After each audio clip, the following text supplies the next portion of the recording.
नमस्कार. मी doctor Anuradha Harkare. Psychology संडेजमध्ये सगळ्यांचं स्वागत. भावनिक साक्षर होण्याची गरज आहे म्हणजे नेमकं काय?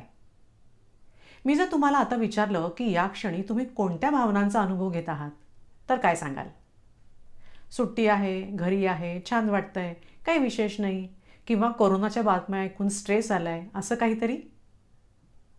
समजा जर आपल्या मनाविरुद्ध काही झालं तर बहुतेक वेळेला आपण म्हणतो, मला इतका राग आला होता.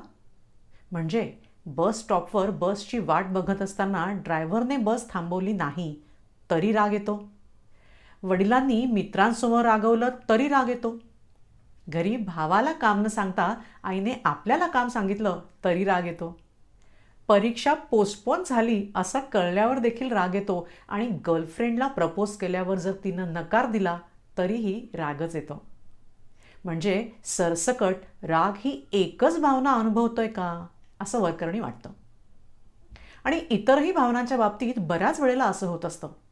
नेमकं काय होतंय हेच कळत नाही. मग त्यांना हाताळणार कसं?